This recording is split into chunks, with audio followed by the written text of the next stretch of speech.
Look at this, everybody. This is absolutely incredible. This is real. It's real life. This is the sunrise. It's insane. Anyway, guys, I wanted to come to you today and talk to you about how to keep a gratitude journal. Now, when I go outside in the morning, the sunrises are different every morning, and it's something beautiful, right? It's beautiful to witness. And in Canada, the sunrises can be incredible, as you can see. It's amazing. It's something to be grateful for.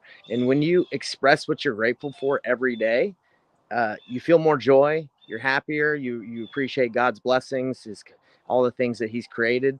And I want to talk to you guys today about how to keep a gratitude journal. Okay, very simple, very easy. I'm just gonna go through this and do my best. It looks like I'm not very good at holding the camera straight. That might be better.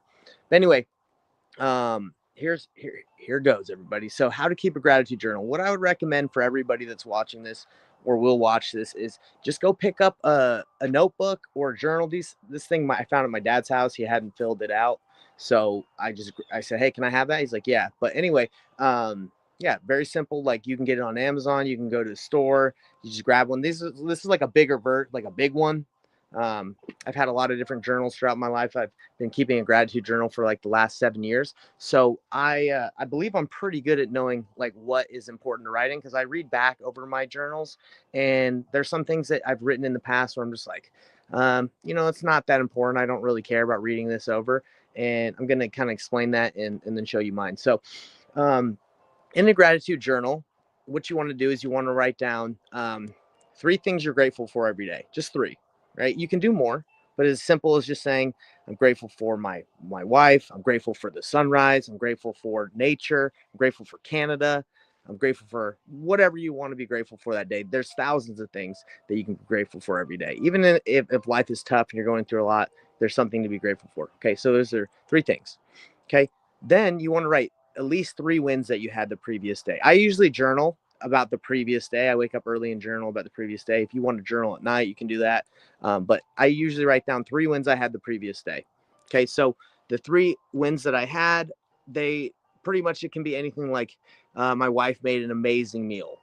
That's a win. Or, hey, I just painted my new shop over here and it looks absolutely incredible. That's a win. Another win would be, let me show you this. This is a win that I had. So I am painting my shop, and there was this giant old furnace in there, electric furnace that was heating up the place, and it broke. So it was connected to the wall and had a bunch of wires, and I didn't know um, how to take it down, because there was a lot of electrical, like giant electrical cords, and I didn't want to blow myself up. So the painter, he just took it down for me. I didn't even ask him, and he was like, yeah, I'll take it down for you. So that's a win. I didn't have to worry about that. So that's a blessing. So the reason why you want to write down your wins, everybody, is because if you've ever read the book Psycho-Cybernetics, it talks about, like, if you put yourself in a winning state all the time, you're gonna feel like a winner. Even when things are tough, even when things are bad, you're gonna feel like a winner. So I just want to show you that. So it's very important to remember the wins that you're having. Remember that you're blessed. So that's 3 things you're grateful for, 3 wins that you've had, and then 3 things that you're grateful that will happen. Will happen. So what's the purpose of writing things that have not happened but you're grateful for that will happen? Is you're manifesting it. You're saying you're grateful that things, you believe that they'll come to pass. So, for example, I live in Canada now, and I know a lot of people are like, "Why do you want to live in Canada?" I, I, I well, I've always wanted to live in the country, and I've always like countryside, where it's open and open fields. And my wife is actually from this area, so I wanted to live closer to her family, so my baby could be raised by her mom and that family. And look at it, isn't that amazing? It's incredible. So that's why I wanted to come out here. So I manifested that before it even happened. I said, I'm grateful that will happen. So that's something that, and I believe if you do that, you can make it happen. All right. So it's 3 things you're grateful that will happen. I actually write down a couple things I'm grateful for my wife every day, so I can remember how amazing she is. She's over there. And in the back of my journal, I just started doing this recently. Let me see if I can show you guys.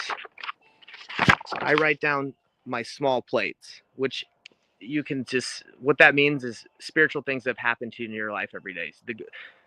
You seeing God's hand in your life. So in the very front of the journal, sorry guys, I'm like holding this. I don't have like a selfie stick or something to put this on.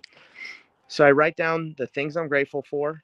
I write in cursive, right? Because I'm trying to get better at that. But I write down three things I'm grateful for, wins I had the previous day, three things I'm grateful that will happen, and why my wife is awesome. And in the very back, I write down spiritual experiences because I believe when your posterity or your kids read this eventually, if that ever happens, um, they'll actually probably care more about the spiritual things that have happened to you and the hand that you've seen, God's hand that you've seen in your life, than like what you're grateful for. Maybe they'll want to read that. I think the gratitude is more for you to make it a habit to see the blessings and the positive things in life, because you want to be positive. You don't want to focus on the negative. So that's what I want to share with everybody. This is how to keep a gratitude journal. Just go grab one, $10, $5, whatever. Go find one for free in someone's house that doesn't want to journal anymore, or invite them to journal, and then keep it. Keep those things. I promise it will transform your mindset to always be winning. You're always going to be thinking, hey, I'm so blessed.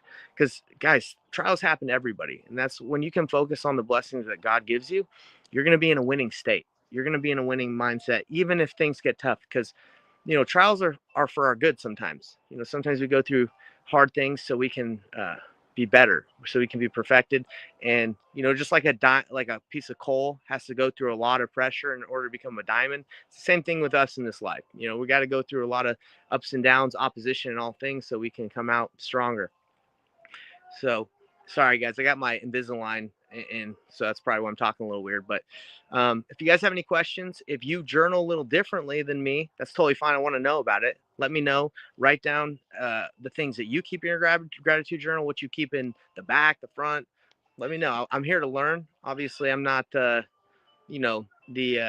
authority on how to keep a gratitude journal or what to write down every day. I'm just explaining what I do, and hopefully it can bless you guys' life. So amazing sunrise. I'm trying to get it for you guys. Incredible. Okay. Blessings all around. All right. Have a great day, everybody. In the comments, let me know what you're grateful for today. Love to hear it. Have a great one. We'll see you on the next one. See ya.